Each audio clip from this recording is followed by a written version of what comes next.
بسم اللہ الرحمن الرحیم۔ آج ہمارے ساتھ موجود ہیں عالم اسلام کی ایک عظیم شخصیت ڈاکٹر حضرت علامہ مولانا مفتی علی نواز صاحب۔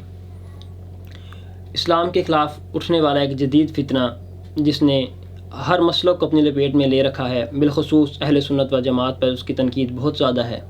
اس کے رد کے لیے مفتی صاحب دن رات کوشاں ہیں اور اہل حق پر حق کو واضح کر رہے ہیں اور بڑا ہی کام کر رہے ہیں دین کے لیے۔ اللہ تعالیٰ ان کی تمام خدمات کو قبول فرمائے۔ السلام علیکم ورحمۃ اللہ مفتی صاحب۔ وعلیکم السلام ورحمۃ اللہ وبرکاتہ۔ ٹھیک ہے جی الحمدللہ، بہت شکریہ، آپ نے اپنی قیمتی ٹائم میں سے ہمیں ٹائم دیا۔ اللہ تعالیٰ آپ کو جزائے خیر عطا فرمائے۔ شکریہ۔ انجینئر کے حوالے سے میں آپ سے تھوڑے سے سوالات کرنا چاہتا ہوں اگر اجازت ہو۔ ٹھیک ہے۔ وہ یہ ہے کہ اس کا ایک بہت ہی مشہور یہ شعر ہے، اس کا ہر اسٹوڈنٹ اور ہر اس کو سننے والا یہی کہہ رہا ہے کہ جی نام ہے بابی، نام ہے علمی، نام ہے بابی، نام ہے بابی، میں ہوں مسلم علمی کتابی۔ تو آپ کیا سمجھتے ہیں کہ واقعی اس کی کوئی علمی حیثیت ہے؟ وہ کچھ پڑھا ہوا ہے؟ کیا اس کو عربی کی بھی عبارت کی بھی سمجھ ہے؟ کیا وہ اتنا لائق ہے کہ وہ یہ دعویٰ کر سکے کہ میں علمی مسلمان ہوں؟ علمی کتابی، دیکھیں نا، علمی کتابی سے کیا مراد ہے؟ وہ اتنا اہل علم ہے کہ وہ جو بیٹھ کے فتوے دیتا ہے وہ ہے اس طرح؟ نبی صلی اللہ تعالیٰ علیہ وآلہ وسلم کا فرمان ہے، بخاری شریف میں حدیث ہے 100، ایک زمانہ آئے گا علماء ختم ہو جائیں گے، لوگ جاہلوں سے سوال کریں گے، وہ گمراہ ہوں گے اور سوال کرنے والوں کو وہ گمراہ کریں گے، جاہلوں سے سوال کریں گے۔ اب ایسا تو نہیں ہے ابھی، اب ہر مسلک کے ہاں الحمدللہ قابل قدر علماء موجود ہیں، تو اب اس کے پاس بیٹھ کے جو سوال کرتے ہیں اور یہ بتاتے ہیں، جناب ان کے جوابات دیتے ہیں، مجھے یہ بتائیں کیا اس کے پاس اتھارٹی ہے کہ وہ فتویٰ دے سکے؟ اب فتویٰ دینے کے لیے اچھا وہ دکھا رہا ہوتا ہے، دیکھیں اتنی پرچیں میرے پاس آئی ہیں، فخر کر رہا ہوتا ہے کہ میں ان کے جوابات دے رہا ہوں۔ پوچھتا بھی ہے کسی کی پرچی رہ گئی ہے تو بتائیں سب کا جواب دیا میں نے یا نہیں دیا۔ اب دیکھیں قرآن پاک میں ہے، اللہ کریم فرماتا ہے سورہ الانبیاء فَاسْأَلُوا أَهْلَ الذِّكْرِ إِن كُنتُمْ لَا تَعْلَمُونَ، سوال کرو اہل علم سے اگر تمہیں معلوم نہیں ہے۔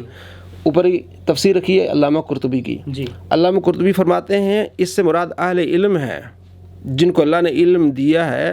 اب ایرے گہرے سے مت پوچھو۔ اب آج اگر اس نے فتویٰ صحیح دیا نا، کل وہ غلط بھی دے گا، تو اس لیے اس کو حق نہیں ہے کہ یہ فتویٰ دے، اور یہ خود کہتا ہے کہ میں عالم نہیں ہوں۔ ٹھیک ہے، میں صرف کتابیں پڑھ کے تو جناب میں علمی کتابی ہو گیا ہوں، جب عالم نہیں ہے تو بھائی تو فتویٰ دینے کے لائق ہی نہیں ہے۔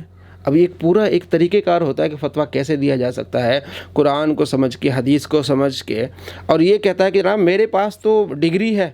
نبی صلی اللہ تعالیٰ علیہ وآلہ وسلم کا فرمان ہے بلغوا انی ولو آیا، تو میرے پاس یہ ڈگری ہے کہ اگر ایک بھی آیت ہو تو اس کو آگے پہنچا دو۔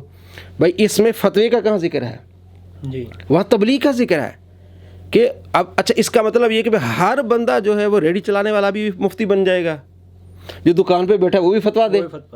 یہ تو کوئی طریقہ کار نہ ہوا نا۔ پھر تو پوری دنیا جس نے کلمہ پڑھا ہے وہ آگے آیت پہنچا سکتا ہے کہ نہیں پہنچا سکتا؟ تو وہ بھی مفتی ہے۔ تو جب ہر بندہ مفتی ہے تو پھر قرآن جو کہتا ہے اہل علم سے پوچھو، پھر قرآن کی آیت کے بارے میں آپ مخالف جا رہے ہیں۔ یہ طریقہ نہیں ہے جناب۔ وہ خود کہتا اچھا میں آپ کو بتاؤں کہ اس کا نقصان کیا ہوتا ہے جب اس طرح کے لوگ فتوے دیتے ہیں۔ نقصان یہ ہوتا ہے کہ اس طرح کے جب فتوے آتے ہیں وہ اپنا بھی ایمان برباد کر جاتے ہیں اور اپنے ماننے والوں کا بھی ایمان برباد کرتے ہیں۔ ایک مثال میں آپ کو دیتا ہوں۔ اب اس نے یہ کلپ وائرل کیا ہوا ہے کہ جناب نماز تراویح میں امام قرات کر رہا ہے اور آپ لوگ پیچھے موبائل کھول لیں اور عربی پر آپ کی نظر ہونی چاہیے، آپ نیچے اردو میں ترجمہ پڑھتے جائیں۔ بھئی اردو میں ترجمہ پڑھتے جائیں تو قرآن کیا کہتا ہے؟ سورہ الاعراف آیت نمبر 204، اعوذ باللہ من الشیطان الرجیم بسم اللہ الرحمن الرحیم وَإِذَا قُرِئَ الْقُرْآنُ فَاسْتَمِعُوا لَهُ وَأَنصِتُوا لَعَلَّكُمْ تُرْحَمُونَ، جب قرآن پڑھا جائے فَاسْتَمِعُوا لَهُ، غور سے سنو، وَأَنصِتُوا، خاموش رہو۔ اب آپ ترجمہ پڑھ رہے ہیں اردو سے، آپ نے غور سے تو آپ نے سننا ہی نہیں، کیونکہ آپ کا ذہن تو ادھر ہے اور آپ خاموش بھی نہیں ہیں۔ آپ ایسا فتویٰ دے رہے ہیں جو قرآن کے مخالف ہے۔ جو کس کے مخالف ہے؟ قرآن کے مخالف ہے۔ نبی علیہ السلام فرماتا ہے وَإِذَا قَرَأَ الْإِمَامُ فَأَنصِتُوا، جب امام قرات کرے تم خاموش رہو، تو حدیث کے بھی مخالف ہو گیا اور لوگوں کی بربادی ہے اس میں جو اس کے فتوے پر عمل کریں گے، کیونکہ اردو پڑھنا نماز میں، نماز یہ مفسد نماز ہے، نماز ٹوٹ جائے گی آپ کی۔ قرآن کے مخالف لعنتی بن رہے ہیں، حدیث کے مخالف، اور آپ کی نماز ہی نہیں رہی۔ اور یہ دلیل کہاں سے لیتا ہے؟ دلیل یہ دیتا ہے کہ جناب حضرت عائشہ رضی اللہ تعالیٰ عنہ کے ایک غلام تھے ذکوان، وہ قرآن دیکھ کے آپ کو امامت کراتے تھے۔ بھئی آپ تو مقتدی کے کہہ رہے ہیں نا, وہ تو امام کے لیے.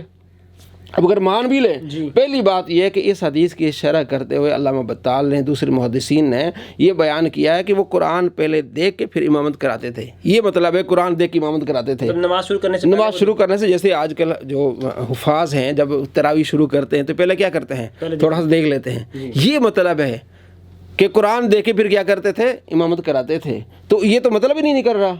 اگر اس سے نکال بھی لیا جائے تو وہ تو امام کر رہا ہے نا. مقتدی کو کیا حکم ہے وہ سنیں. اور دوسرا جھوٹ کہ مصنف ابن ابی شیبہ, ہمارے پاس کتابیں عربی ہم دیکھ لیتے ہیں, مصنف ابن ابی شیبہ میں کہتا ہے کہ اس میں جناب حضرت انس اور کئی صحابہ ایسے ہیں جو قرآن پاک کی تلاوت کرتے تھے, پیچھے قرآن جو وہ ان کے جو شاگرد ہیں قرآن اٹھا کے وہ سنتے تھے. جھوٹ ہے. کسی حضرت انس کے علاوہ کوئی صحابی اور نہیں ہے. حضرت انس کے بارے میں آتا ہے, پورا چیپٹر ہے, ان میں ایک روایت انس سے ہے کہ حضرت انس بن مالک رضی اللہ تعالیٰ اپنے شاگرد کو کہتے تھے تم سائڈ پہ کھڑے ہو کے یہ قرآن سنو میرا جو میں پڑھ رہا ہوں. پھر حضرت انس بن مالک رضی اللہ تعالیٰ جب سلام پھیرتے تھے شاگرد وہ مصحف لے کے آتا تھا کہ آپ نے اس آیت کو یوں پڑھنا تھا, یعنی آیت کوئی چھوٹ گئی ہے. قرآن پاک بار بار پڑھنا ہوتا ہے تو نماز میں نہیں, سلام کے بعد, سلام پھیرنے کے بعد وہ آ کے آپ کو دکھاتا کہ یہاں یہ مسٹیک ہوئی ہے. تو اگر پیچھے ہی پڑھنا ہوتا تو پھر نماز میں کیوں نہیں وہ بتا رہے؟ تو وہ اردو ہی غلط, انہوں نے ترجمہ غلط کیا ہوا, اس کے ابے نے ترجمہ غلط کیا ہے, زبیر صحیح نے اس کا. اب عربی آپ دیکھ لیں تو اس میں یہ ہے ہی نہیں. عربی میں ایک وہ سلام کے بعد ان کو آ کے دکھاتے, مصحف دکھاتے کہ آپ دیکھیں یہاں آپ سے مسٹیک ہوئی ہے. یہی بات ہے مفتی صاحب, بس وہ اردو کی کتابیں پڑھ کے ہی, ترجمے پڑھ کے ہی خود کو عالم کہہ رہا ہے. عربی تو سے ناواقف ہے میرا خیال ہے. بالکل ایسا ہی دیکھیں نا, یہ جو آپ عربی پڑھتے ہیں پھر ایک پورا ایک سلسلہ ہوتا ہے, آپ قواعد پڑھتے ہیں, ٹھیک ہے نا. ایک مصحف اور صحفی ایک قانون ہے اصول حدیث میں کہ صرف بندہ مصحف کو دیکھ کے حدیث جو آگے بتائے گا نا تو وہ اس کی حدیث نہیں مانی جائے گی. ٹھیک ہو گیا. ایک یہ تفسیر مصطلح حدیث اٹھا لیں, کسی اور کتاب کو اٹھا لیں, وہ پورا باب ہے کہ اگر کوئی بندہ صرف کتاب دیکھ کے حدیث دیکھ کے آگے روایت نہیں کر سکتا, مطلب اس زمانے میں ایسا ہوتا کیونکہ اس نے غلط کرنی. ایک انزا ایک قبیلہ تھا, تو نبی علیہ السلام کی حدیث ہے کہ آپ علیہ السلام انزا کی طرف منہ کر کے نماز پڑھتے تھے. انزا تو وہ کہتا تھا کہ یہ ہمارے قبیلے کی طرف منہ کر کے نماز پڑھتے ہیں. وہ انزا اس کو کہتے ہیں, بھالے کو کہتے ہیں, جو آپ صلی اللہ تعالیٰ علیہ وآلہ وسلم کے پاس ہوتا تھا, وہ گاڑ دیا جاتا تھا اور اس کی طرف منہ کر کے نماز پڑھتے, یعنی وہ بطور سترہ استعمال ہوتا تھا. اس انزا کو اپنے قبیلے کی طرف لے گیا. تو محدثین نے کہا کہ ایسا آدمی جو صحفی ہو, صرف مصحف پہ دیکھ کے آگے روایت کرے, اسے روایت بھی نہیں لینی. بھائی تو یہ تو اس کو تو عربی بھی نہیں آتی. یہ کہتا ہے سیر اعلام النبلاء کتاب ہے, اس کو یہ کتاب کا نام بھی نہیں لینا آتا, البدایہ والنہایہ کا نام نہیں لینا آتا. بھائی صرف اس نے دیکھے نا, میں ایک بات آپ سے کروں, قرآن پاک فاظ حفظ کرتے ہیں, اب ان کو ہم مفتی اور مفسر قرآن تو نہیں کہتے ہیں. نہیں, بالکل بھی نہیں. انہوں نے رٹا ہوتا ہے. اسی طرح اگر 2-4 حدیثیں رٹ لے یا 2-4 کتابیں پڑھ لے تو وہ تو مفتی اور وہ محدث تو نہیں بنے گا. تو علمی کتابی کیسے بنے گا؟ جی, علمی کتابی کے لیے آپ کو کتابیں پڑھنی پڑتی ہیں, آپ کو پورا ایک طریقہ کار سے گزرنا پڑتا ہے. آپ کہتے ہیں کہ جناب میں انجینئر بن گیا ہوں اور میں نے جو گھڑی ساز, جیسے البانی گھڑی ساز تھے تو میں بھی ایسے, تو گھر میں بیٹھ کے تو پھر کوئی انجینئر بھی نہیں بنتا. کہتے جناب یہ ان کے پاس ڈگریاں ہیں, وہابیوں کو ڈگری سنی نہیں مانتے, سنیوں کو ڈگری وہابی نہیں مانتے. بھائی میں نہیں مانتے کسی کو, کوئی مانتا ہے کوئی نہیں مانتا, لیکن انہوں نے ڈگریاں تو لی ہوئی نا. ڈگری سے مراد یہ ہوتا ہے کہ وہ یہ سمجھتا ہے, جب ہم نے بھی پڑھی ہے کہ میں نے حدیث اپنے استاد سے پڑھی, استاد صاحب کہتا ہے میں نے اپنے استاد سے پڑھی, وہ کہتے ہیں میں نے استاد سے, چلتی ہے ایک پوری چین چلتی ہے, امام بخاری تک جاتی ہے, پھر نبی علیہ السلام تک جاتی ہے. یہ ہمارے پاس ڈگری ہوتی ہے. باقی یہ جو ڈگری درس دیتا ہے وہ اعزازی ڈگری ہوتا ہے, جو درس میں ملتی ہے وہ اعزاز. جو ہمیں علامہ مفتی غلام حیدر صاحب نے ہمیں جو ڈگری دی ہے وہ یہ دی ہے کہ آپ نے مجھ سے پڑھا ہے, میں نے فلاں استاد سے پڑھا ہے, میرے پاس رکھی ہوئی ہے. وہ آگے جاتے ہیں شاہ ولی اللہ رحمۃ اللہ علیہ, پھر حضرت امام بخاری تک ہو جاتی ہے. یہ ڈگری ہوتی ہے کہ ہم نے وہ طریقے سے اپنے یہ حدیث لی ہے. ٹھیک ہے, تو کوئی علمی کتابی نہیں. اگر اس کے پیچھے جو بندہ جائے گا اپنا ایمان بھی برباد کرے گا اور اپنی نمازیں بھی برباد کرے گا. اللہ اکبر.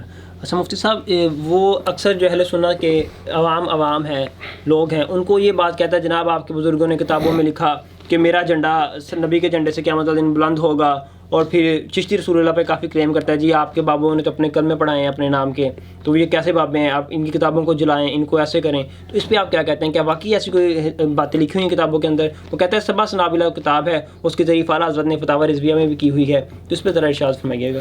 دیکھیں بات یہ ہے کہ کتابوں میں سچ اور جھوٹ لکھا ہوا ہے، آپ نے دیکھنا ہے کہ سچ ہے جھوٹ ہے. اب حدیثوں میں نہیں لکھا تھا، جی حدیثوں میں موضوع حدیث من گھڑت جو نبی علیہ السلام کی طرف منسوب ہوتی ہے، تو کیا ہم کوئی کہتا ہے کہ یہ نبی علیہ السلام کا فرمان ہے؟ کہتے ہیں موضوع من گھڑت ہے. بھائی اگر کوئی واقعہ مجھے یہ بتائیں، خواجہ غریب نواز رحمۃ اللہ علیہ ہسٹری پڑھیں، آپ تو اپنے آپ کو چشتی کہتے ہی نہیں تھے، یہ تو کافی عرصہ بعد چشتی کہا گیا ہے، آپ تو سنجری کہتے تھے، تو کیسے ہو سکتا ہے یہ؟ اور دوسری بات یہ کہ اگر کوئی غلط واقعہ کسی کتاب میں ہو، اب کہتے ہیں یہ بریلویوں کا، بریلوی اچھا یہ خود کہتا ہے کہ 1968 سے پہلے نہ دیوبند تھے، اور 1996 سے پہلے کوئی 1896 سے کوئی بریلوی نہیں تھا، تو اس سے پہلے کون تھے؟ کہتا ہے ہم جیسے تھے. بھائی اب مجھے یہ بتاؤ، جب ان کے چیلوں سے میرا مناظرہ ہوا، میں نے کہا بتاؤ، وہ کہتا ہے کہ 1896 سے پہلے کوئی بریلوی نہیں تھا، اس سے پہلے اگر کوئی لوگ دیکھنے تو ہمیں دیکھ لو. جی تو پھر کس کے بابوں نے پہ کلمہ پڑھایا؟ پھر وہ ان کے بابے ہیں. یعنی اس طرح دو نمبریاں کرتے ہیں یہ لوگ. دوسری ایک اور میں علمی بات آپ کو بتاؤں، اس سے سوال کیا گیا، علی الاحسن نقوی نے سوال کیا کہ گامدین ہیں اور کچھ ایسے لوگ ہیں، انہوں نے اعتراض کیا ہے کہ بخاری میں بھی اس طرح کی گستاخانہ روایات ہیں، تو آپ تو گئے. پھر اس نے جواب پتہ کیا دے، اس نے کہا دیکھیں بخاری میں روایات ہیں گستاخانہ، لیکن مجھے یہ بتاؤ کیا ان روایات کو کی بنا پر کیا مسلمانوں نے عقیدے بنا لیے؟ اس نے کہا نہیں بنائے، یعنی خود کہا کہ نہیں بنائے. کہتے اعتراض تب ہوگا جب ان روایات پر مسلمانوں نے عقیدے بنائے ہوں.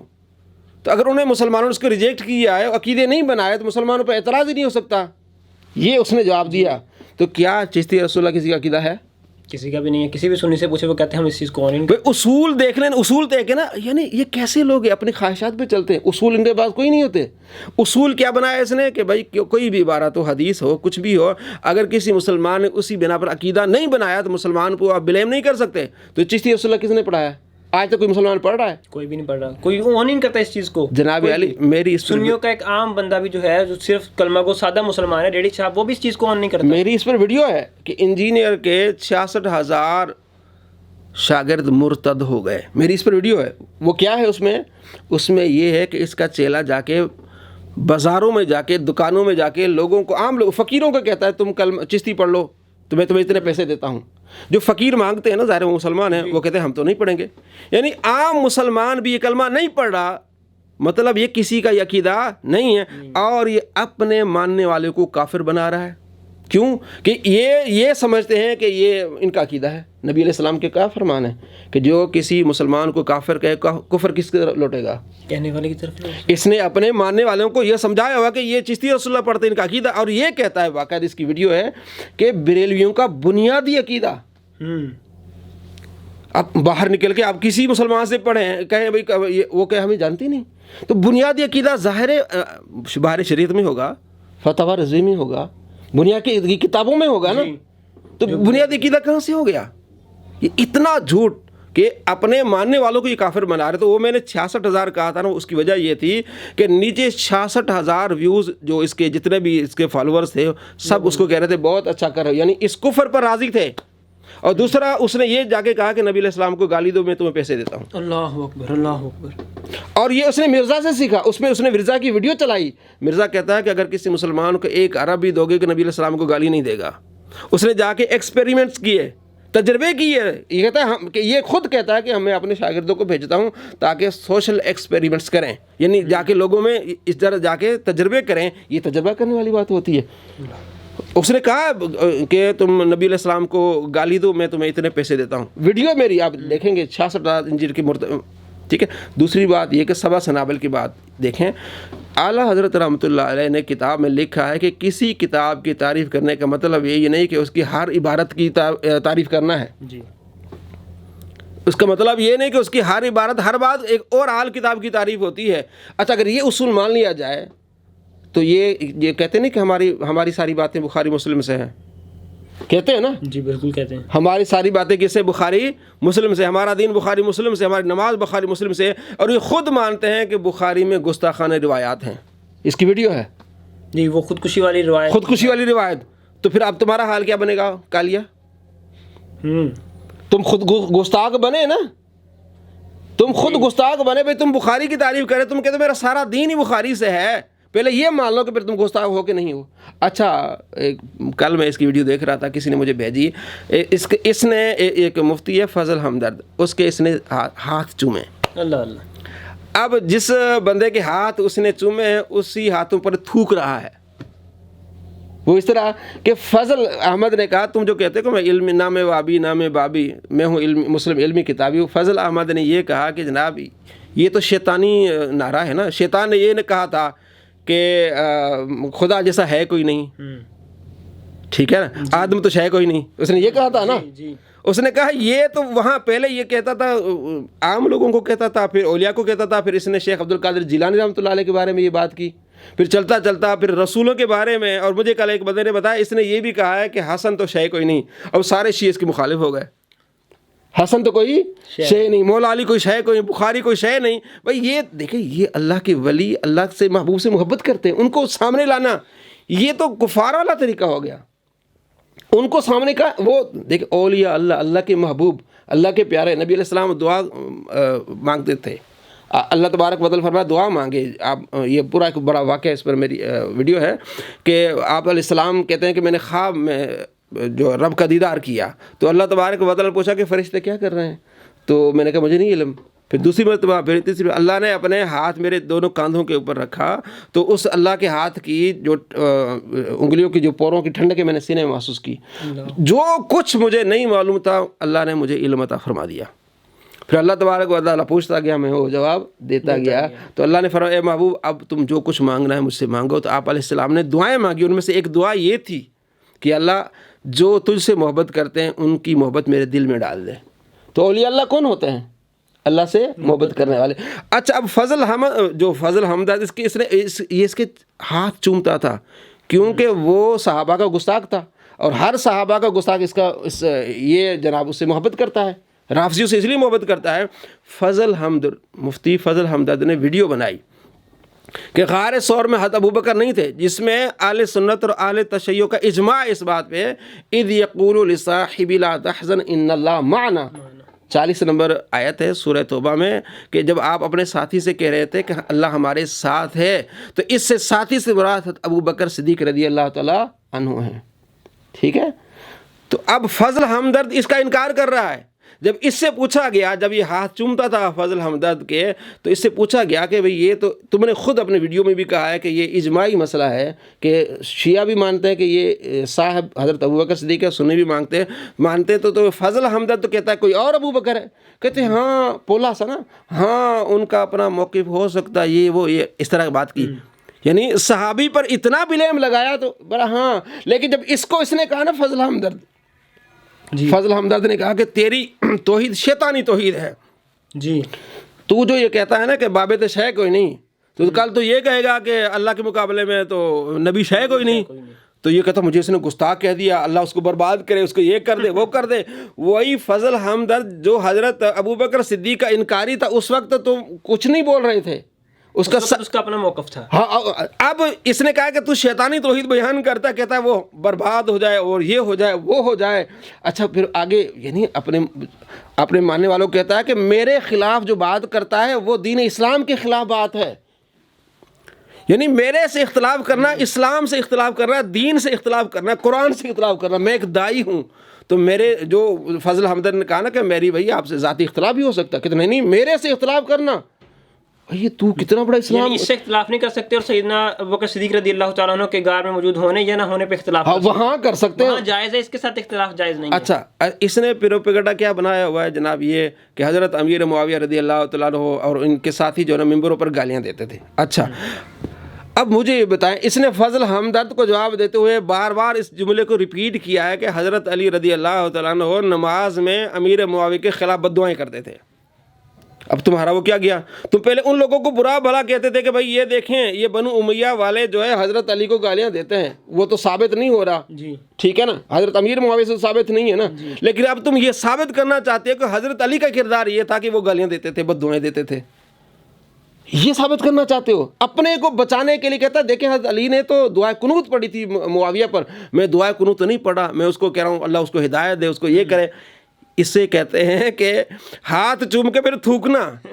اچھا کے چاٹ لینا مفتی صاحب. اچھا اس میں بار بار یہ کہتا ہے کہ بھئی تمہیں تو ہمت نہیں پڑتی, تم بریلیوں کے خلاف بات کرو کہ چشتی رسول اللہ پر ہم ہیں مجاہد جو ہم چشتی رسول اللہ پر بات کرتے ہیں. بے شرم آدمی, کیا چشتی رسول اللہ کس کا عقیدہ ہے؟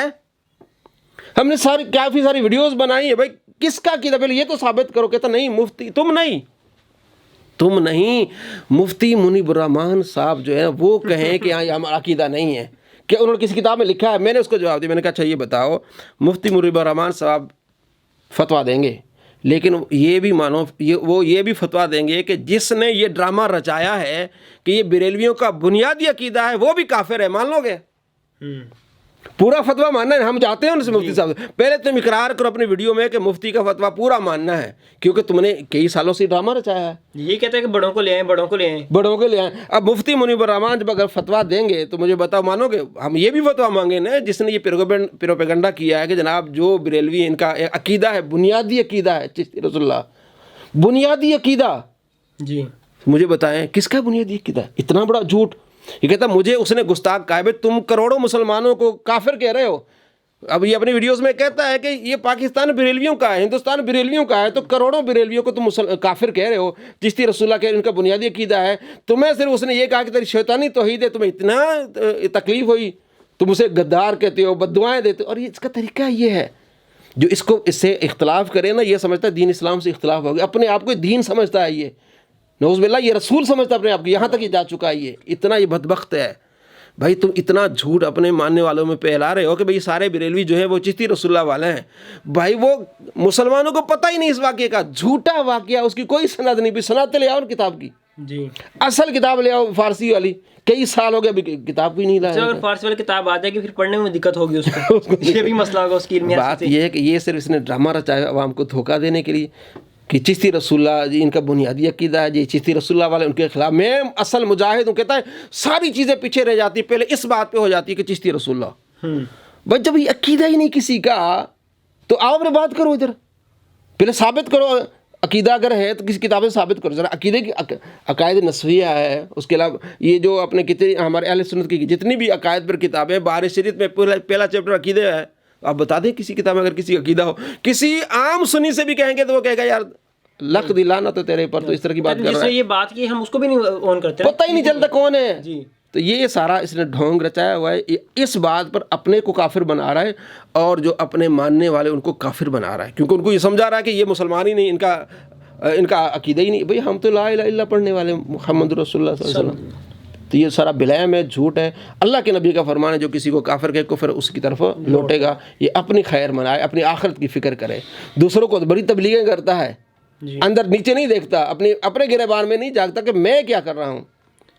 مفتی صاحب ہمارے ٹی ایل پی کے ایک اینکر تھے, انہوں نے اس سے سوال کیا, یہی انٹرویو کیا, تو اس میں اس نے کہا جی ٹی ایل پی والے جو ہیں وہ اینٹی قادیانی ہے, ختم نبوت پہ کام نہیں ہے ان کا. کہتا ہے اگر ختم نبوت کام کریں پھر چشتی رسول اللہ کو بھی وہ کلیم کریں. کہتا ہے خالد رضوی صاحب اس چیز کو نہیں کرتے تھے, یہ صرف اینٹی قادیانی ہے, یہ ختم نبوت پہ کام نہیں کرتے. یہی تو جھوٹ ہے نا بھائی. جب عقیدہ ہی نہیں ہے تو اس کو کیا کرنا ہے. جی وہ یہ چاہ رہا تھا کہ وہ اس پر بات کریں تاکہ میری شہرت ہو, کہ میں نے اس چیز کو اٹھایا. بھائی نہ ہمارا عقیدہ ہے نہ ہماری کتابوں میں موجود ہے, وہ تو آپ کے بابوں کی کتاب موجود ہے. یہ تو 1800 سالوں سے پہلے کی بات ہے. جب اس کے خلاف تب بات کریں گے نا جب وہ عقیدہ ہو. جب آج کروڑوں چشتی ہے نا, کوئی چشتی پڑھ رہا ہے یہ چشتی رسول, جب عقیدہ نہیں تو اس پر بات کیا کرنی ہے. بھائی ٹی ایل پی اچھا قادیانی کے خلاف کام کرنا یہ ختم نبوت نہیں ہے. نہیں, وہ کہتے ہیں چشتی رسول اللہ پہ کام کرنا ہی ختم نبوت ہے, جو یہ انہوں نے کیا. اس پہ تو کیا کام کر رہا ہے؟ اچھا بتا, اچھا تو کیا کام کر رہا ہے؟ تو نے ویڈیو بنائی اور تو آپ دھرنے دے نا, پھر آگے جی جا وہاں پہنچ بھی دھرنے دے بھی, یہ عقیدہ ان کا خلاف ہے, کوئی دلیل لیا. سب دھرنے بھی کامیاب ترین دھرنے جس میں مطالبات کو مانا جائے, سنا جائے, اس طرح کے لے گئے, پاور لے کے آئے. تو یہ سارا جھوٹ بھائی, یہ سارے کام کہتا میں ختم نبوت پر کام کر رہا ہوں. بھائی ایک ایسی چیز کو اٹھا کے لا رہا ہے جو کسی مسلمان کا عقیدہ ہی نہیں ہے, اس کو کہہ رہا ہے کہ میں ختم نبوت پر کام کر رہا ہوں. اور اچھا قادیانی کے خلاف کام کرنا ختم نبوت پر کام نہیں ہوتا. ظاہر ہے وہ ختم نبوت کے منکر ہیں, جب ان کے خلاف کام کریں گے تو ختم نبوت پر کام ہوگا. یعنی یہ ایسا 2 نمبر آدمی ہے، ایسا بے شرم آدمی ہے جس کی عقل معاف ہو چکی ہے. جتنے بھی مسلمان جو بھی ختم نبوت پہ کام کر رہے ہیں اچھا کر رہے ہیں، لیکن ان کو زیرو کرنے کے لیے جناب یہ کہہ رہا ہے بھائی اس پر کام کرو. بھائی جب عقیدہ ہی نہیں کسی کا. اور پھر مفتی صاحب یہ بھی کہتا ہے میں خادم رضوی صاحب سے زیادہ کٹر سنی تھا، کٹر رضوی تھا. خادم رضوی سے یہ کٹر ان کی رضویت پہ تو شک ہی نہیں ہے خادم رضوی صاحب کی، اور یہ کہتا ہے میں ان سے زیادہ کٹر رضوی تھا. میں 2 نمبر آدمی ہے، 2 نمبر آدمی، جھوٹا آدمی ہے. 250 سے زیادہ جھوٹ ہم نے اس کے پکڑے ہیں. اتنا جھوٹا آدمی ہے. ایک جھوٹ بولے اللہ کی لعنت، اللہ کی لعنت. اور 250 جھوٹ اتنا بڑا. 250 جھوٹ اپنے باقاعدہ کوئی ریسرچ پیپر پہ لکھے ہیں یا ویڈیوز ویڈیو میری پورے 200 جھوٹ، تو میں نے 8 گھنٹے کی ویڈیو 200 جھوٹ پر، اس کے بعد 50 جھوٹ اور اس کے میں نے پکڑے ہیں.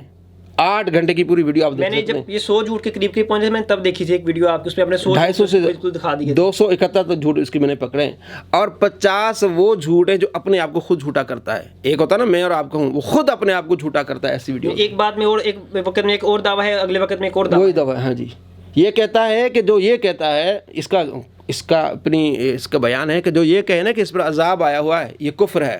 جی یہ کیا ہے؟ کفر ہے. اور پھر کہتا ہے کہ میں منگول ہوں، منگول عذاب بن کے آئے مسلمانوں پر. اپنے دعوے میں، اپنے دعوے پر کافر ہوا کہ نہیں ہوا؟ جی بالکل ہوا. اپنے دعوے. اب یہ اگلا یہ کہتا ہے کہ جو حضرت ابوبکر صدیق رضی اللہ تعالیٰ عنہ کی صحابیت کا انکار کرے وہ کیا ہے؟ کافر ہے. کیونکہ قرآن پاک کی ایک آیت میں ثابت ہے. جی اب کہتا ہے کہ اگر کوئی حضرت ابوبکر کو صحابی نہ مانے تو کچھ نہیں ہے. اب وہ کفر کدھر گیا؟ جو اب نہ مانے کفر اس پر لوٹ آئے گا. جی اس طرح کئی ایسے بیان 50 میں نے ڈھونڈے، 1-2 نہیں 50 اس کی تضاد بیانی ہے جس میں وہ اپنے آپ کو جھوٹا کرتا ہے. سیدنا امیر معاویہ کے حوالہ سے بھی اس کا پہلے موقف کچھ اور ہوا کرتا تھا، اب بالکل کایا پلٹ گئی ہے اس کی. واہ دیکھیں یہ کیونکہ جب کوئی بندہ جھوٹ بولتا ہے نا اس پر اللہ کی لعنت ہوتی ہے، تو لعنت پھر اس طرح لوٹ آتی ہے کہ وہ لعنتی شخص پھر اس کو دماغ اس کا ختم ہو جاتا ہے. وہ یہ نہیں سمجھتا کہ کل میں نے کیا کہا تھا اور آج میں کیا کہہ رہا ہوں. بالکل. اب ایک مثال میں آپ کو دوں. یہ کہتا ہے کہ میرا ریسرچ پیپر جو ہے نا وہ یہ مین اسٹریم کتابوں سے میں نے کتابیں ان سے میں نے یہ ریسرچ پیپر بنایا ہے. ان میں سے مصنف ابن ابی شیبہ بھی ہے، فضائل صحابہ بھی ہے، امام احمد بن حنبل کی سیاست بھی سارا کچھ ہے. ٹھیک ہے جی. اب جب یہ پکڑا گیا کہ جب یہ حضرت خالد بن ولید رضی اللہ تعالیٰ عنہ نے جو بسم اللہ پڑھ کے زہر پیا تھا، کہتے کسی کتاب میں موجود نہیں ہے. جی جب اس کو بتایا گیا کہ فضائل صحابہ میں موجود ہے اور مصنف ابن ابی شیبہ میں موجود ہے تو ان کتابوں کی توہین کرنے لگا. کہتا ہے یہ کتابیں تو سیاستہ میں انہوں نے جگہ ہی نہیں پائی، یہ تو باہر بیٹھی ہوئی ہیں. پہلے کہتا کہ مین اسٹریم کی کتابیں، اب کہتا یہ باہر بیٹھی ہوئی ہیں. اب اس طرح کی بھونگیاں مار کے ان کتابوں میں توہین کر رہا. اپنی بات کو ثابت کرنا ہو تو کوئی کسی بھی کتاب سے موقف لے لے گا، اس کو بھی اس کی فضیلت بیان کرے گا. فضیلت بیان کرے گا، کہے گا یہ مین اسٹریم کی کتاب ہے. کیا ہے؟ مین اسٹریم کی کتاب ہے اہل سنت کی. اچھا ایک اور بات میں آپ کو بتاتا ہوں. وفاء الوفا کتاب ہے جی علامہ سمودی کی. کتاب کا نام کیا ہے؟ وفاء الوفا، جس میں مدینے کی تاریخ کو بیان کیا گیا ہے. اچھا 6 سال پہلے اس نے کئی ویڈیوز بنائی جو ایک وفاء الوفا میں ایک واقعہ ہے، اور علامہ سمودی کو اس نے بدتمیزی سے کہا ہے یہ تو سمودی نے لکھا ہے نا، بغیر سند کے لکھا ہے. وہ واقعہ یہ تھا نور الدین زنگی والا، جی جس میں ایک شخص کو خواب آتی ہے، نور الدین زنگی کو خواب آتی ہے کہ نبی صلی اللہ تعالیٰ علیہ وآلہ وسلم فرماتے ہیں کہ 2 بندے مجھے تنگ کر رہے ہیں، دوسری رات بھی تیسری رات بھی. پھر وہ آتے ہیں اور مدینے میں آتے ہیں، پھر لوگوں کی ساری وہ 2 بندے بھی دکھائے گئے. جی وہ تفصیل کے ساتھ ذکر ہے. پھر وہ آپ نے وہ پورا ایک محفل سجائی، یعنی کھانا کا پروگرام کیا، لوگ آئے، فرمایا کوئی رہ تو نہیں گیا. ان کا جی سارے تو ہیں لیکن 2 بندے جو ہے نا سارا دن خدمت میں لگے رہتے وہ نہیں آئے. فرمایا ان کو بھی بلاؤ. جب ان کو بلایا گیا تو آپ نے دیکھا تو آپ نے فرمایا یہ تو وہی بندے ہیں. ان کو پکڑ کے سزا دی. پھر وہ سارا جو نبی علیہ السلام کا روضہ انور اس کو انہوں نے کیا کر دیا؟ پکا کر دیا دیوار کے ساتھ. یہ اس واقعے کو اتنا اس کے خلاف ہے، کہتا ہے سمودی نے بغیر سند کے لکھ لیا ہے، سمودی یہ کر دیا ہے. اچھا یہ اب کیا کہتا ہے؟ کہتا ہے یار وہ ایک کتاب ہے علامہ سمودی کی وفاء الوفا، اس میں لکھا ہوا ہے کہ یہ جو روزہ ہے نا، روزہ رسول پر یہ جو گرین جو ہے قبہ کب رکھا گیا، وہ بڑی پیاری کتاب ہے. علامہ سمودی نے بڑی دنیا کی بیسٹ کتابیں تاریخ مدینہ پر، اس کو آپ دیکھ لیں کہ یہ جو گنبد رکھا گیا کب رکھا گیا ہے. دو نمبر آدمی 4 سال پہلے کہتے تھے کہ بغیر سند کے وہ اچھا اس کتاب میں علامہ سبودی نے کسی واقعے کی سند بیان نہیں کی، اس واقعے بھی سند بیان نہیں کی، نہ اس واقعے کی سند بیان کی ہے، تو وہ واقعہ خراب ہے، من گڑھت ہے، اور یہ جناب ٹھیک ہے جس سے اپنا موقف ثابت کرنا ہو وہ اس کے لیے بالکل ٹھیک ہے، وہ پھر علامہ اجل ہے، علامہ اجل ہے، یہ 2 نمبر ہے جو آپ غور سے دیکھیں گے۔ ایک اور چیز میں آپ کو بتاؤں، باتوں سے بات نکل رہی ہے، جو مولانا مفتی آئے تھے نا، مفتی کراچی والے، اس سے مناظرہ کر لیں۔ جی بالکل، جی پتہ چل گیا، جی طارق مسعود صاحب، اچھا اس پر اس کا مناظرہ کس چیز پر تھا؟ پہلی بات یہ کہ جناب تمہاری کتابوں میں المفند میں لکھا ہے کہ نبی صلی اللہ تعالیٰ علیہ وآلہ وسلم کی جو روزہ مبارک ہے سارے جہاں سے افضل ہے، عرش سے بھی کیا ہے؟ افضل ہے۔ کہتا ہے ایک تو یہ، باقی 2 چیزیں اور اس نے لگائی ہیں کہ یہ اگر کہیں ثابت کر دو تو میں باقی چیزیں ایسے چھوڑ دوں گا، میں ہار گیا سارا کچھ ہو۔ وہ جب آئے تو یہ بھاگ گیا۔ جی بالکل ٹھیک ہے۔ اچھا بات میں آپ جو بتانے جا رہا ہوں وہ یہ کہ جناب گنبد خضرا کی تاریخ پر جس نے ویڈیو بنائی ہے نا، اس میں اس نے یہ کہا ہے کہ گنبد خضرا جو ہے وہ ساری جہاں سے افضل ہے۔ پہلے مناظرہ کر رہا ہے اس پہلے اسی بات میں مناظرہ کر رہا تھا کہ تمہارے پاس کیا دلیل ہے قرآن و حدیث سے، ٹھیک ہے۔ کہتا ہے جو نبی علیہ السلام جہاں تشریف فرمایا سارے جہاں سے کیا ہے، تو سارا جہاں عرش بھی اس میں شامل ہو گیا نا۔ تو یہ مطلب جس پر اللہ کی لعنت ہوتی ہے نا، اس کا دماغ اس طرح معاف ہو جاتا ہے، کل کچھ اور کہا، آج اس نے کچھ اور کہا۔ یہ اس پر میں کئی مثالیں آپ کو دے سکتا ہوں کیونکہ میں اس پر کام ہے الحمدللہ۔ مفتی صاحب یہ بھی رمضان شریف ہے اور تراویحوں پہ اس کا لیٹسٹ کلپ آیا، کہتا ہے جی جو جن کے پیپر ہو رہے ہیں وہ بھی تراویح نہ پڑھیں، اور جو مزدور ہیں تھکے آ رہے آتے ہیں سارا دن سے، وہ اپنے کام پہ دھیان دیں، وہ بھی تراویحوں کی طرف نہ جائیں، وہ نہ پڑھیں، کوئی بات نہیں، چھوڑ دیں، اس طرح کی باتیں۔ تو اس پہ آپ کیا سمجھتے ہیں؟ دیکھیں نا، یہ شیطانی طریقہ ہے۔ نبی صلی اللہ تعالیٰ علیہ وآلہ وسلم کا فرمان ہے کہ جو رمضان میں ایمان، اخلاص، ثواب کی نیت سے قیام کرے گا اللہ اس کی بخشش فرمائے گا، بخشش فرما دے گا۔ بالکل یہ بتانا ہے یا یہ کہنا ہے؟ آپ انہیں کہے بھی اس کو تو ڈبل اجر ملے گا نا۔ نبی صلی اللہ تعالیٰ علیہ وآلہ وسلم 3 آدمیوں کو ڈبل اجر ملے گا، ان میں سے ایک وہ آدمی مزدور یا اس وقت غلام ہے جو اپنے آقا کو بھی راضی کرتا ہے اور ساتھ میں رب کو بھی راضی کرتا ہے۔ آقا یعنی نوکر ہے اپنے مالک کا، اس کو راضی کرتا ہے، کام شام کرتا ہے، اور پھر رب کی بارگاہ میں آپ کے کھڑا ہو جاتا ہے تو اس کو ڈبل اجر ملے گا۔ تو آپ کو یہ بتانا چاہیے اگر مزدور کام کر کے اگر رات کو کھڑا ہو جائے گا تو کیا ہی بات ہے، کتنا 1 گھنٹہ لگتا ہے نا؟ جی تقریباً۔ ہاں اور اس سے پوچھیں تو ہاں میری ویڈیو دیکھ لے پھر ٹھیک ہے، یعنی مزدور اس کی ویڈیو دیکھے تو وہ ٹھیک ہے، اس میں تھکاوٹ نہیں ہے، اس میں سونا بھی نہیں ہے، بچے بھی دیکھیں اسکول کالج۔ اس نے کہا میرے شاگرد اگر میری ویڈیوز دیکھیں اور اس پر کام کریں تو سنتیں چھوڑ دیں۔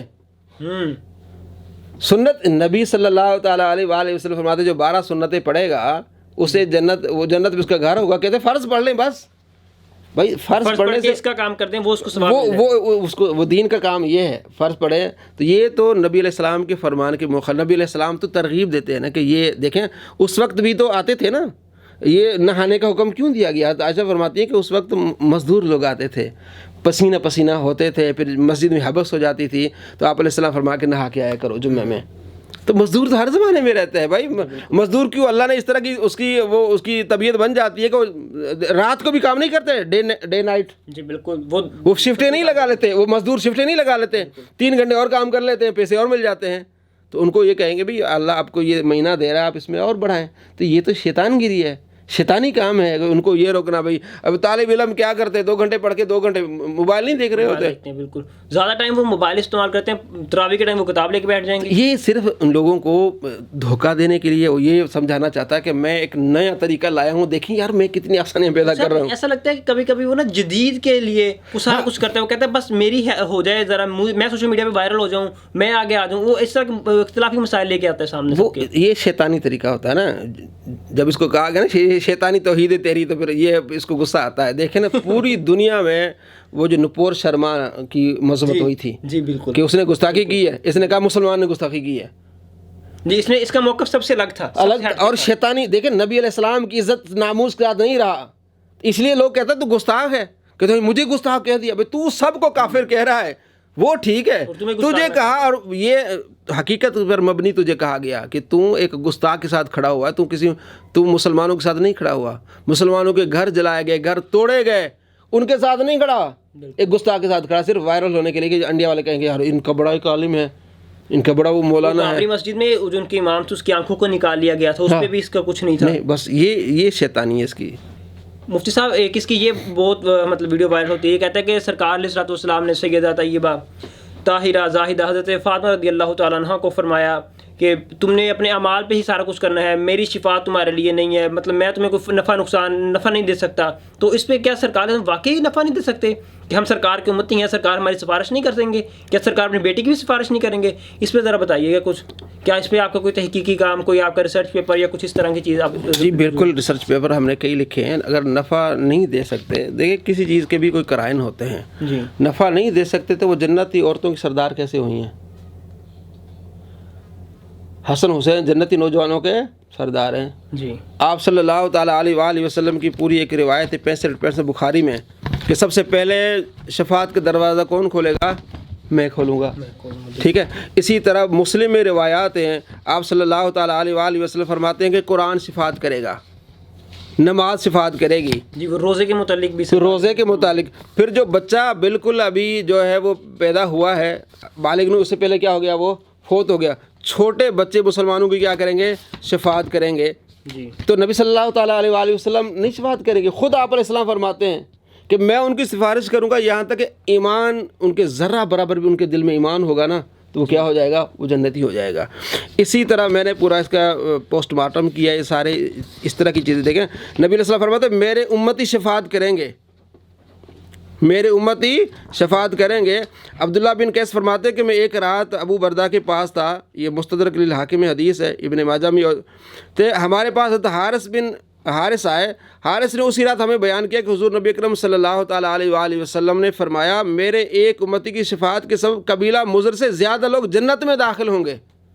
یہ ایک امتی کی بات, ایک امتی کی بات ہے. تو امتی شفاعت کرے گا, نبی علیہ السلام نہیں کریں گے. وہاں جو آپ علیہ السلام فرماتے ہیں وہ عمل پر ابھارنے کے لیے, انکار کے لیے نہیں. مطلب اس میں شفاعت کا انکار نہیں, یہ کہا گیا کہ آپ اعمال جو ہے عمال کسی پر ڈیپینڈ نہ کریں اور ایمان کو چھوڑ کے دیکھیں, شفاعت پہ ہی اعتبار نہ کر لیں, اعمال کو بالکل ترک نہ کریں. اس لیے یہ حدیث بخاری میں, مسلم میں, آپ صلی اللہ تعالیٰ علیہ وآلہ وسلم فرمایا ابو ہریرہ جا کے مسلمانوں کی خوشخبری دو جس نے لا الہ الا اللہ پڑھ لیا وہ جنت میں جائے گا.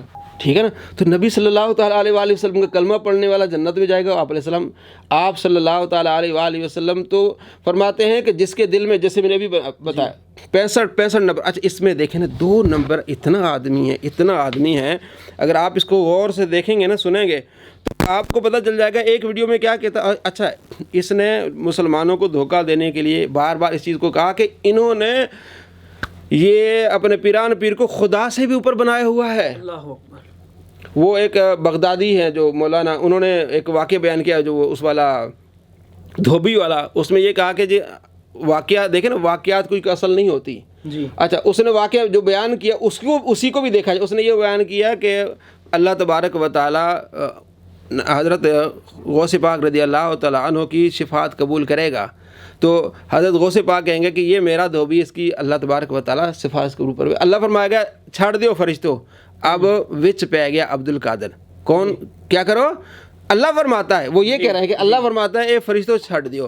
اب یہ اس کو الٹ کہتا ہے بھائی کہتے ہیں وچ پہ گیا عبد القادر چھاڑ دیو, یعنی کہ یہ کہتا ہے کہ عبد القادر آ گیا, اب یہ خدا آ گیا ہے, تم اس کو فرشتے کو چھوڑ دو.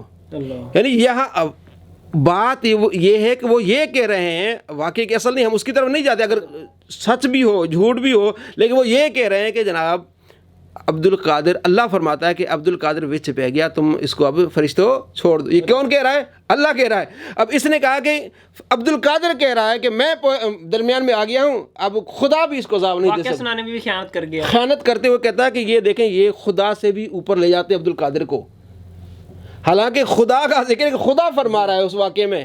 تو اس طرح کی باتیں کر کے آگے پتہ ہے کیا کہتا ہے یہ سب. اگر یہ واقع ہو بھی تو وہ اس حدیث جو بھی ہم نے آپ نے ذکر کی ہے اس کے مطابق یہ بالکل ٹھیک ہے کہ سرکار میں ایک امتی جو ہے وہ شفاعت کرے گا. میرے امتی 70,000 میرے امتی بغیر حساب کتاب کے جنت میں جائیں گے. اچھا اگلی بات دیکھیں, بہت شرارتی آدمی ہیں, بہت 2 نمبر آدمی ہیں.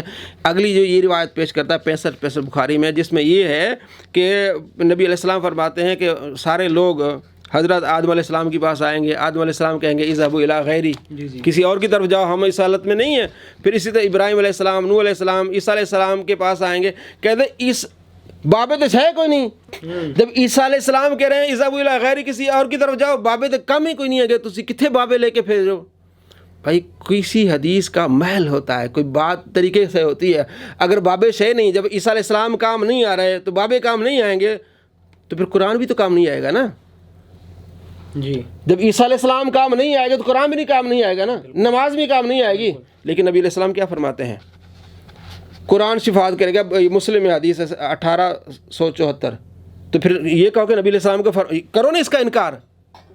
تم کہتے ہو کہ حضرت عیسیٰ علیہ السلام جب یہ کام نہیں آگے تو بابے تو شے کوئی نہیں ہے, یعنی یہ کہہ دیا نا کہ حضرت عیسیٰ علیہ السلام کام نہیں آ رہے, موسیٰ علیہ السلام کام نہیں آ رہے, آدم علیہ السلام کام نہیں آ رہے, تو کوئی بابا کام نہیں آئے گا, تو پھر قرآن بھی تو کام نہیں آئے گا نا, پھر نماز بھی تو کام نہیں آئے گی نا. ابھی جو پورا مضر قبیلے والا وہ بھی کام نہیں ہے, وہ صرف ایک امتی, وہ بھی اس میں, تو پھر وہ سارا انکار کر دیا آپ. یہ دیکھیں اس پر میری ویڈیو ہے, قیامت کے کئی حالات ہیں. جی ایک پورشن ہے, پہلے پورشن میں یہ ہوگا کہ اللہ تبارک و تعالیٰ جلال میں ہوگا, اس میں کوئی بندہ بات نہیں کر سکے گا. جی انبیاء علیہ السلام بھی نفسی نفسی کہیں گے. پھر نبی علیہ السلام کی جب شفاعت ہوگی, نبی علیہ السلام کہیں گے ہاں جب حضرت عیسیٰ علیہ السلام کہیں گے نا نبی کے پاس جاؤ, تو نبی علیہ السلام فرمائیں گے ہاں انا لا آؤ. پھر نبی علیہ السلام فرماتے میں پھر سر جھکاؤں گا, سجدے میں جاؤں گا, اللہ کی تعظیم بیان کروں گا. اللہ فرمایا ارفع راسک یا محمد, اے محمد سر اٹھائیے, سل تو آپ مانگیے آپ کو دیا جائے گا. اس کے بعد شفاعت کا سلسلہ جاری ہو جائے گا. پھر قرآن بھی شفاعت کرے گا, نمازی بھی شفاعت کریں گے, ایک دوسرے کی بچے بھی کریں گے, اللہ کے ولی بھی کریں گے. تو یہ بات کی بات ہے. اب اس کو پھر سارے اگر ایک حصہ لے کے پھر سب کا انکار کرنا ہے آپ نے, یہ جہالت ہے, یہ بغض ہے اللہ کے ولیوں سے. جو اللہ فرماتا ہے نا 6500 بخاری میں کہ من عادالی ولی فقط آذنت بالحرب, جو میرے ولی سے عداوت رکھے اسے میرا اعلان جنگ ہے. تو اعلان جنگ ایسے نکل رہا ہے کہ اگلا بندہ حدیث کا آدھا حصہ بیان کر کے, آدھا دین بیان کر کے, آدھی حدیث بیان کر کے اس کا فوری رزلٹ نکال رہا ہے, آگے نہیں پڑھ رہا. جی تو یہ علمی کتابی ہو سکتا ہے؟ یہ اپنے مطلب کی چیز میں اپنی, یہ خائن ہے, یہ دین کو آدھا یہ بیچ رہا ہے دین کو. اس کی اکیڈمی پیسے سے باہر سے پیسے آتے ہیں, اس کو شیعہ پیسے دیتے ہیں. وہ لوگ جو پیسے دیتے ہیں جو جن کے خلاف, یعنی کہ خاص طور پہ جو سنیوں کے خلاف جو کام کر رہا ہے, کون پیسے اس کو دے رہا ہے؟ سب وہ کہہ رہا ہے کہ مجھے تو اللہ دے رہا ہے سارا کچھ, میرے یہاں پہ کوئی اتنا بڑا دیکھیں کوئی پروٹوکول نہیں ہے یار. کروڑوں کو اس نے جو جگہ لے کے بنائی ہے, اب یہ کہتا میرے پاس سینکڑوں لوگ آتے ہیں آج کل, کیا 50 روپے تو ایک کپ ہے چائے کا, تو 200 بندوں کا سموسے کا چائے سموسا کتنا خرچہ ہوتا ہے مجھے بتائیں. کہتا میری 1.5 لاکھ میری تنخواہ ہے, تو چائے سموسے 1.5 لاکھ میں ہو جائیں گے اس کے پورے؟ بالکل بھی نہیں. کہتا 200 بندے 400 بندے میرے پاس آ جائیں, اب 400 بندے کا آپ لگا لیں حساب, چائے اور سموسے 100 روپے تو بن جاتا ہے نا. 400 بندے کتنے بن گئے, پھر کتنا آنا ہے, پھر مہینے میں 4 مرتبہ آنے ہیں 400 بندے, ہو گئے نا 2000 بندے. 2000 کو 100 سے آپ ضرب دے دیں کتنے بنتے ہیں پھر؟ یہ سارے ڈرامے ہمیں پتہ ہے. اس کے شاگرد جو اس سے نکلے ہیں وہ کہتے ہیں بڑا بدتمیز آدمی ہے. ایک اس کا شاگرد ہے قاسم, 11 سال اس کے ساتھ رہا ہے, میرے سے بدتمیزی کرتا رہا اس کے یعنی کہ بہاف پہ حمایت میں. اب وہ چھوڑ گیا, وہ کہتا ہے یہ بڑا بدتمیز بد اخلاق بندہ ہے, اس کا تو کوئی اصول ہی نہیں ہے. جب اس کو بات کی خواہش ہو تو کہہ دیتا یہ ٹھیک ہے. اس نے جو ریسرچ پیپر اپنا واقع کربلا کا اس میں ہے, اس میں ہزاروں بلنڈر جھوٹ ہیں. جب چاہا ضعیف حدیث کو صحیح کہہ دیا, جب چاہا صحیح کو ضعیف کر دیا. انہوں نے اس پر اعتراض کیا, جناب ان کو اکیڈمی آنا بند کر دیا, ان کو گالیاں دیتا ہے, بھگتا ہے, بہت کچھ. انہوں نے اس کے خلاف اپنے کتابیں لکھی ہیں, ریسرچ پیپر لکھے ہیں, انہوں نے ویڈیوز بنائی ہیں. ہمارے ساتھ ان کا تعلق ہے, دعا سلام ہوتی ہے, بتاتے ہیں کہ یہ دیکھیں یہ اس کا حال ہے. تو یہ 2 نمبر آدمی ہوتے ہیں دین کی خدمت. اب اس کی ہر ویڈیو سے شروع آتا ہے نام بابی نام بابی. یہ کوئی اس کا نعرہ یہ ہو گیا نام بابی نام بابی. علمی کتابی تو ہے نہیں. تو نام بابی قرآن میں کیا ہے, سورہ بقرہ میں کیا ہے, آخری رکوع جو ہے اپنا پہلے سے بارے کا, اس میں کیا ہے؟ حضرت یعقوب علیہ السلام پوچھتے اپنے بیٹوں سے کہ تم کس کے دین پر چلو گے؟ وہ کہیں گے آپ کے آبا و اجداد پر. ہم بابی ہیں کہ جو آپ کا خدا ہے اس کی بات کریں گے, جو آپ کے باپ کا خدا ہے یعنی ابراہیم علیہ السلام کا, اسحاق علیہ السلام کا, ہم اس خدا کی پیروی کریں گے, اس خدا کی بات کریں گے. وہ کہہ رہے ہیں ہم تو بابی ہیں, ہم تو اپنے بابوں کے طریقے پہ چلیں گے. یہ کہتے ہیں میں بابی نہیں ہوں. نبی کہہ رہے ہیں ہم بابی ہیں. تو جو بابی نہیں ہے وہ خدا کی ولیوں کا دشمن ہے. یعنی بابی اولیاء کرام کو کہتے ہیں نا, تو اللہ کیا فرماتا ہے کہ جو میرے ولیوں سے دشمنی رکھے اس سے میرا اعلان جنگ ہے. تو اس نے تو اعلان جنگ پہ اس طرح ذلیل ہوتے ہیں لوگ, اس کو اپنے چھوڑ جاتے ہیں, اپنے اس کو ذلیل کہتے ہیں. اب اس لیے اب مفتی حمدرد کے یہ ہاتھ چوم رہا تھا, جھک کے ہاتھ چوم رہا تھا, اور 2 ہفتے کے بعد انہی ہاتھوں پر تھوک رہا ہے, اس کو بددعائیں دے رہا ہے.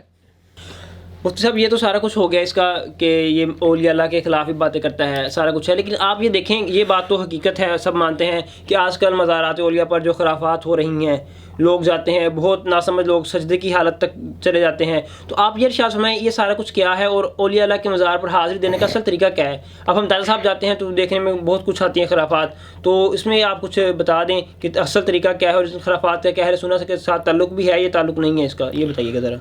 دیکھیں جی, اولیاء کرام کی جو مزارات ہیں اس میں تو امام ذہبی بھی نے لکھا ہے کہ جناب میں وہاں جا کے اولیاء کرام کے وسیلے سے دعا مانگتا ہوں. جی, بڑے بڑے محدثین نے لکھا ہے کہ ہم وہاں جاتے ہیں. جو ہے وہ اس طرح سے ہوگا کہ یا اللہ اس شخص کے اس ولی کے صدقے سے مجھے عطا فرما, یا ڈائریکٹ ولی سے مانگ لینا؟ وسیلہ یہ ہوتا ہے کہ اللہ یہ تیرا پیارا بندہ ہے, جی ٹھیک ہے, میں تیری بارگاہ میں اس کا وسیلہ پیش کرتا ہوں, تو میری مشکل حل فرما. جی ٹھیک, یہ اور مشکلیں حل ہوئی ہیں, ٹھیک ہے نا. بڑے بڑے محدثین گئے ہیں اور نبی صلی اللہ تعالیٰ علیہ وآلہ وسلم کا وسیلہ لیا ہے, اولیاء کرام کا وسیلہ لیا ہے. باقی جو خرافات ہیں ان کو سمجھانا چاہیے. دیکھیں نا, اب یہ خرافات دنیا ہر جگہ ہو رہی ہیں, ٹھیک ہے. شادی بیاہ پہ خرافات نہیں ہوتی, بالکل, کون سی جگہ نہیں ہے, تو ہر جگہ ان کو سمجھانا ہوتا ہے. سمجھانے کے بجائے یہ نہیں ہوتا کہ آپ شادی حرام ہے, کسی نے کہا کہ نکاح حرام ہے, تو سب سے زیادہ خرافات کہاں ہوتی ہیں؟ شادی بھی ہوتی ہیں. تو اس کسی نے یہ نہیں کہا بھائی یہ حرام ہے نکاح, وہ کہ بھائی نکاح جائز ہے, یہ کام ٹھیک ہے. اسی طرح اولیاء کرام کی مزارات پہ جانے میں کوئی حرج نہیں, لیکن وہاں دیکھیں دوسری بات یہ ہے, ہماری جو مزارات ہیں ان پر شیعوں کا ہولڈ ہے زیادہ. نشہ کون کرتا ہے؟ شیعہ کرتے ہیں, جی, وہ سنی تو نہیں ہوتے. اب 7 شریف میں کس کا ہولڈ ہے؟ شیعوں کا ہے. جن جن مزارات پہ اہل سنت کا ہولڈ ہے وہاں بہت کم ایسی چیزیں. اب آپ داتا رحمۃ اللہ علیہ کی جب بھی میں گیا ہوں تو مجھے کوئی خرافات نظر نہیں آئی. لوگ کھڑے ہو کے دعا کر رہے ہوتے, پیچھے پڑھ رہے ہوتے ہیں. میں نے تو کبھی ایسی کوئی چیز نہیں دیکھی کہ مطلب وہ دور ہوتے ہیں دعا کر رہے ہوتے, اکثر پیچھے پڑھ رہے ہوتے, کر رہے ہوتے ہیں. عورتوں کے لیے الگ جگہ بنائی, ان کے لیے الگ جگہ اس کا بنائی. بہترین طریقہ کیا ہے مزار پہ حاضری کا مفتی صاحب؟ بہترین طریقہ یہ ہے جو اعلیٰ حضرت رحمۃ اللہ علیہ لکھا ہے, 4 ہاتھ دور کھڑے ہو جائیں, سورہ فاتحہ پڑھیں, سورہ یاسین پڑھیں, جو کچھ آپ پڑھتے ہیں آپ, بلکہ آپ وہاں سے کوئی پھول بھی نہ اٹھائیں, 4 ہاتھ دور کھڑے ہو کے ان کی جو درجات کی بلندی کے لیے دعا کریں, اور اللہ تبارک و تعالیٰ کی بارگاہ میں دعا کہ یا اللہ تیرا پیارا ہے, کیونکہ یہ وہ نیک جہاں نیک لوگ ہوتے ہیں, ٹھیک ہے نا. موسیٰ علیہ السلام نے کہا تھا بخاری میں کہ اللہ جب ان کے آخری وقت ہے, اللہ وہاں تک جانے کی مجھے اجازت دے دے. جی, تو وہاں نیک لوگ تھے, تو وہاں یہ نیک لوگ ہیں, اللہ کے پیارے ہیں. تبھی ولی وہی ہوتا ہے نا جنہوں نے پھر اللہ تبارک و تعالیٰ کو یاد کیا ہوتا ہے, تو وہاں جا کے بیٹھنا میں بڑی برکت ہوتی ہے. تو وہاں جا کے دعا کرے, اللہ یہ تیرے پیارے ہیں, میری مشکل حل کروا. اللہ تبارک و تعالیٰ مشکل حل فرماتا ہے اپنے پیاروں کے صدقے میں. تو بہترین طریقہ ہے کہ 4 ہاتھ دور کھڑے ہو کے پھر آپ وہاں ان کے وسیلے سے دعا کریں. یہ طریقہ کار بہتر ہے. بہت شکریہ مفتی صاحب, آپ نے قیمتی ٹائم دیا. ہمارے ساتھ ہی مفتی علی نواز, بہت خوبصورت بات ہے کہ انشاءاللہ مزید بھی ان سے گفتگو ہوتی رہے گی. اجازت دیں, السلام علیکم ورحمۃ اللہ.